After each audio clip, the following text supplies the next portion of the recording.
Afternoon welcome to my blog. તો જો આપણે હવે જયપુર સિટી દર્શન કરીને અત્યારે નીકળી ગયા છીએ અને વાગ્યા. ચાલો મિત્રો, તો જો આપણે કિશનગઢ પહોંચી ગયા છે. કિશનગઢ બાયપાસમાં આવીએ છીએ અને એના પહાડો જો મિત્રો, તો જો બાજુમાં ટ્રેન ની આપણે સડાસડી વેરીફાઈ કરીએ છીએ, પણ એ સ્પીડ એની વધારે છે એની તો. ચાલો મિત્રો, તો જો આપણે ચિત્તોડગઢ પહોંચવા માટે આવી ગયા છીએ અને રસ્તામાં આપણને હાઈવેમાં છે અહીંયા નાની કટાર, छोटा वाला कटा ફાઈબર નહીં, प्लास्टिक वाला नहीं चाहिए, मेटल वाला चाहिए, उससे बड़ा थोड़ा. Afternoon welcome to my blog. તો જો આપણે હવે જયપુર સિટી દર્શન કરીને અત્યારે નીકળી ગયા છીએ અને વાગ્યા છે કેટલા? बाकी जैसे पौना 4 થઈ ગયા છે. हेलो मित्रों, जय Swaminarayan, welcome to my blog. અમારા નવા બ્લોગમાં તમારું ખૂબ ખૂબ હાર્દિક સ્વાગત છે. અને તો જો આપણે રાજસ્થાનમાં અત્યારે ટૂર કરીએ છીએ, ગુજરાતથી રાજસ્થાનમાં આપણે આવ્યા છીએ. હવે આપણે જયપુરથી નીકળી અને જઈએ છીએ ચિત્તોડગઢ. થાય છે અહીંથી 315 કિલોમીટર અને 6 થી 7 કલાક મારા અંદાજે રસ્તો છે. વચ્ચે આપણે હોલ્ટ કરીએ એના ઉપર આધાર છે. અને હાઈવે કન્ડિશન હજી જયપુરની બહાર આપણે નીકળીએ છીએ જસ્ટ. જયપુર પૂરું નથી થયું. હાઈવે કન્ડિશન અત્યારે તો સારી છે, જોકે ઓલમોસ્ટ સારી જ છે. તો હવે જઈશું આપણે ચિત્તોડગઢ અને ત્યાં નાઈટ કરશું. અને જો હજી આપણે સાવરિયા શેઠના દર્શન પણ તમને લોકોને કરાવવાના છે મિત્રો. હા, એટલે આપણે ચિત્તોડગઢ જઈએ છીએ અને ત્યાં આજની નાઈટ કરશું અને કાલે એ બધા દર્શન કરશું અને ત્યાં ફરશું ચિત્તોડગઢમાં. અને પછી આગળ એના બ્લોગ પણ આવશે, તો ઠેઠ સુધી અમારા બ્લોગમાં બન્યા રહેજો. અને કાલનો બ્લોગ ન જોયો હોય તો જોઈ લેજો ફટાફટ જયપુરનો. અને સિટી દર્શન બધા કર્યા ઈ. અને અત્યારે હવે અમે નીકળી ગયા છીએ, તો હાઈવે પકડી લીધો છે. તો ચાલો આગળ મળીએ પાછા આપણે. હવે તો જો અત્યારે તો બધા થાકી ગયા છે, કેમ કે જયપુરમાં ફૂલ એટલે ફૂલ તડકો અને ગરમી હતી. અને અમારા બધાને વાયસે ફાટી ગયા તડકાના. બસ ઢીલા થઈ ગયા છે, ફાટ્યા નથી. કેમ કે ગરમી એટલે ભૂકા કાઢે ભાઈ. દિલ્હીની ગરમી ટૂંકી પાડે એવી જયપુર. તો અમે 1 કિલો મૂકી દીધો બાકી, કે આ તડકાનો કિલો ચડવા કોણ જાય આવા 1 તડકા. કિલો મૂકી દીધું, કીધું 2 કિલો પકડો આપણે. 1 કિલો નથી જોવો એટલે જોયો જ નહીં અમે. અને ત્યાંથી રિટર્ન થઈ ગયા. ત્યાં રિટર્ન આવ્યા મિત્રો. તડકો જ એવો, ગરમી એવી, એની વાત જાવજો, બધામાં એટક આવી જાય. કીધું ઘર ભેગા થઈ જાવ.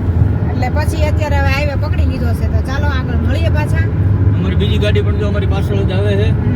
એની સાઈડમાં ઇન્ડિકેટર ચાલુ રહી ગયેલું છે, જે ડ્રાઈવરને ખબર નથી. જે 32 નંબરના ડ્રાઈવર કહેવાય છે મિત્રો. હજી એને ખબર નથી. હા, હવે આ સાઈડ નું કીધું ઠીક છે, હાલવા જો 32 નંબરના ડ્રાઈવર ને. બીજું હમણાં ઘડીક ફગાવી મૂકો ને એટલે એના વાઈસર ફાટી જાય. વાઈસર ફાટી જાય. અમારે ઠાઠું દબીને આવે છે. જો થોડીક આગળ હાલે ને તો એ ક્યાંય ગોતવા મંડે અમને. તો ધંધો લાગી જાય, એને મેમરી ફૂલ થઈ જાય. ક્યાં ટાકી જાય એવું છે. કારણ કે મારું પૂછડું પકડીને તો આવે છે.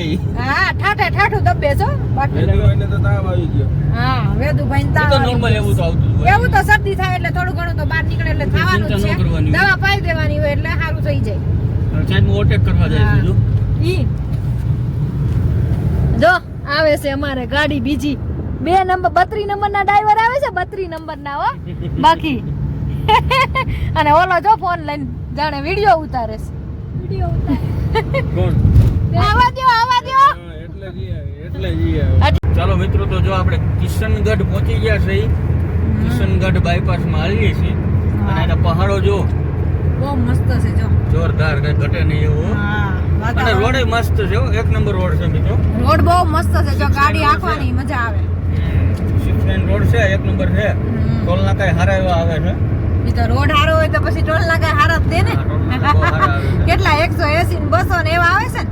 ના હજી 85 ને 110 એવા આવે. નહીં, જાતી વખતે આવ્યું જ તો ને 200 લગીનું ન થાય. આગળ આવે. હા, ઈ ટોલ નાકા આવશે હજી. આપણે આવ્યું નથી. રિટર્ન માં સી એટલે આવે જ ને અહીંયા. અને આ જયપુર સુધીમાં કોઈ ગુજરાતની ગાડી ઓછી જોવા મળી છે આપણને. હા, અહીંયા દિલ્હીની, ગુડગાંવની અને હરિયાણા, પંજાબ, હરિયાણા, ઉત્તરાખંડ એ બધી ગાડીઓ જોવા મળે. અને અહીંયા આવે ઈ આપણે ગુજરાતની ગાડીઓ બધી ઉદયપુરમાં જોવા મળશે વધારે. ઉદયપુર લગી બધા વધારે આવતા હોય. જયપુરમાં ઓછી જોવા મળે છે આપણને. જયપુરમાં ઓછા આવતા હોય એમ. આવતા હોય પણ પેકેજમાં ને એમે ઘણા આવતા હોય. હા, ગાડીઓ ઓછી જોવા મળે. ગાડીઓ ઓછી અર્ટિગા ને એવી બે સેટ જોવા મળી છે. મોટી ગાડી. હા, જીજે અડધાની ફોર્ચ્યુનર હતી. એટલે ડુંગર જો, પહાડ જો કેવો મસ્ત આગળથી દેખાય છે. પહાડ મસ્ત અને રસ્તા બહુ સરસ છે અને જે આપણે ટનલ એક આવશે પણ એ તો હજી ઉદયપુર પાસે એ આવશે. તો હજી મોડી કાલનામાં આવશે, આજ લગભગ નહીં આવે. આજ આવશે, આજ નહીં આવે. આજ તો આપણે ચિત્તોડગઢ રોકાવાનું છે ને, હા એટલે આજ નો આવે ને. તો હવે જોઈ ચિત્તોડગઢમાં પણ કિલ્લા ને એવું છે ફરવા લાયક. રોડ કન્ડિશન બહુ સારી છે મિત્રો. હા, એટલે હવે કઈ બાજુ જઈને હું ભરી આગળના અપડેટ તમને આપતા રહીશું. હા જો કેવો મસ્ત સીન છે, જો ગ્રીનરી વધારે. આ બાજુ પણ રાજસ્થાનમાં ગ્રીનરી વધારે છે હો, પણ આ સાઈડ પણ પાછો તડકો એટલો પડે છે. આટલા બધા ઝાડવા ને ગ્રીનરી છે પણ તોય તડકા એટલા પડે છે અહીંયા. બફારો જ એટલો છે. જો વરસાદ બહુ ઓછો છે રાજસ્થાન. હા, વરસાદ હાવ ઓછો છે અત્યારે. જો છે જ ને એમ, કાલના જયપુરમાં હતા પણ એક છાંટો નહોતો પડ્યો અને તડકો ફૂલ એવું છે બધું. જો મિત્રો તો જો બાજુમાં ટ્રેન ની આપણે સડી હો વેરીફાઈ કરીએ છીએ પણ એ સ્પીડ એની વધારે છે. એની તો હોય જ ને કોની વધારે. સ્પીડે જાય છે અને આપણે 90 ની સ્પીડે એમ નહીં, એને કઈ આડા વાહન તો આવે એવું નથી. હા. આપણે આડું ગાડીઓ આવે એટલે એને તો સ્પેશિયલ એનો જ તે પટ્ટો હોય એટલે એને તો હાલે જ એ નહીં. હોની સ્પીડે જાય છે આપણે 90 ની સ્પીડે જઈએ છીએ. હા, તો જો મિત્રો આપણે હવે હે ને ભીલવાડા પહોંચવા આવીએ છીએ. ભીલવાડાથી નજીક જ છે હવે, થોડાક 30 કિલોમીટર બાકી છે ભીલવાડા. અને આ 6 લેન હાઈવે છે દિલ્હી મુંબઈ વાળો. મતલબ કે ઉદયપુર થી દિલ્હી સુધી જવું હોય ને તો આ 6 લેન હાઈવે મેન છે અને બહુ મસ્ત રોડ છે, સારી કન્ડિશન છે. ટોલ નાકાય પણ વાંધો નથી, બહુ મીડિયમ આવે છે અને રોડ રસ્તા સારા છે. અત્યારે આપણે કન્ટિન્યુટી 90 પકડાવીને જવું હોય તો જઈ શકીએ એવું છે. અત્યારે જો 90 જ તે હાલે છે. અત્યારે કન્ટિન્યુટી આપણે 90 જ હાલે છે એટલે એમાં કોઈ આમ ટેન્શન નથી એમ. રોડ હારા હોય ને 6 લાઈન છે એટલે પછી હાલે ને. 6 લાઈન અને આ કોરિડોર છે એટલે શું થાય કે કોઈ વચ્ચે કોઈ ગાય કે કોઈ મોટરસાઇકલ કે કંઈ આવે એવું લાગતું નથી. ડિવાઈડર સિવાય કંઈ વચ્ચે આવે નહીં અને ડિવાઈડર એ બહુ દૂર હોય. એટલે ઈ વાંધો ન આવે. હા, અને હાઈવે માથે મિત્રો સીએનજી પણ મસ્ત રીતે મળી જાય છે, એમાં કોઈ પ્રોબ્લેમ નથી સીએનજી મળવામાં. હા, ઈ તો આપણે ઠેઠ સુધી મળી જાય છે. સીએનજી મળી જાય છે. ખાટુ શ્યામ સુધી તો ખાટુ શ્યામ સુધી સીએનજી મળી જાય છે. હા, એટલે મારા ખ્યાલથી દિલ્હી સુધી કે હરિદ્વાર સુધી જવું હોય તો સીએનજી મળી જાય ખરું, એ કન્ફર્મ છે. એ કઈ ટેન્શન નથી. અને જો આવા હાઈવે હોય એટલે મિત્રો એવરેજ એ બહુ સારી ગાડી આપે છે. 250, 260, 70 કિલોમીટર જેવી ગાડી એવરેજ આપી. 70 સુધી આપી દીધી કાલે 270 ફૂલ ટાંકી, 8 કિલોની ટાંકી, 8 કિલો ગેસ એટલે 270 કિલોમીટર ગાડી હાલે છે. તો આવું છે બધું. હવે આજે પહોંચવાનું છે, વાગી જશે 7:30 અને હવે આપણે પહોંચવાનું છે ચિત્તોડગઢ. ત્યાં પહોંચતા તો લગભગ 9 વાગી જશે, 9, 9:30 જેવું. ત્યાં જઈને આપણે હવે હોટલ ગોતી તમને બતાવીએ આગળ જતા. હોટલ રાખશું, જમશું, કરાવશું, ફ્રેશ અને કાલે ચિત્તોડગઢ ફોર્ટ અને સાવરિયા શેઠ હા ઈ લેવાનું છે. દર્શન કરવાના છે. હા, એટલે હવે કાલે જોઈએ. આજે 8મ છે, જન્માષ્ટમી. કાલનું ટ્રાફિક ઓછું થઈ જાય તો વાંધો ન હોય તો આવે. કાલે દર્શન કરવા છે હા. એવું ગણતરી છે. જોઈએ પછી હવે આગળ ટ્રાફિક ને ત્યાં ઉપર આપણે આધાર છે. હા. ચિત્તોડગઢ જઈને પૂછી કોઈને પછી ખબર પડે.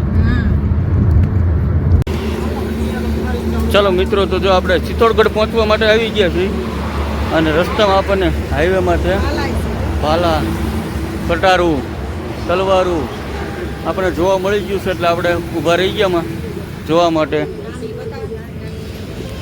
कितना है काका? 450 का है। 450 का है। इससे छोटा? उससे छोटा? ઓલી હાથમાં ઓલી આવે ને. कटार कटार कटार नहीं है छोटा?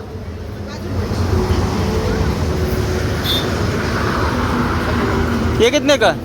120। લાકડી. चलो मित्रों, जो कटार बटार लेवी हुआ है આખી બજાર છે સમજો. जोरदार आखी मार्केट है समझो आगे.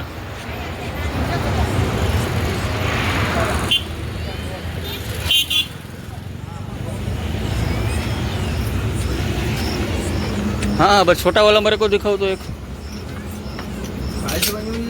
अरे वो तो लकड़ी है. कटार कटार मेरे को छोटा वाला दिखाओ. हाँ बस मेटल का नहीं चाहिए, मेटल का चाहिए मेरे को, ये प्लास्टिक वाला नहीं चाहिए.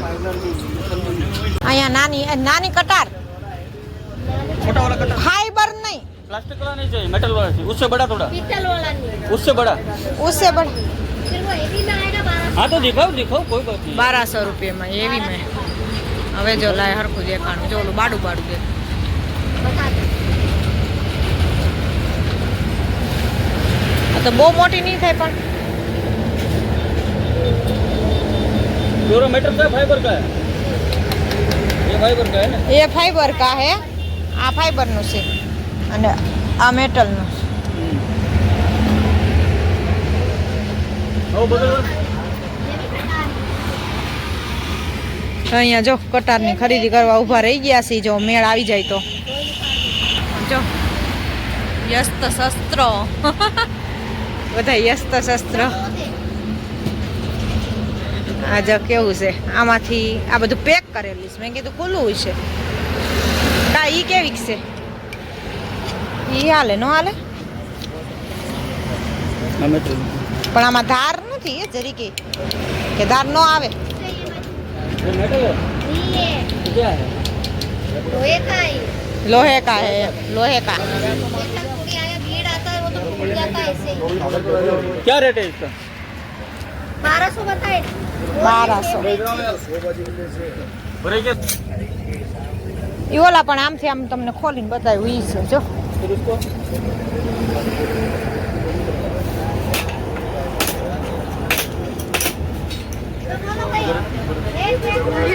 આ જો હા થઈ ગયું હા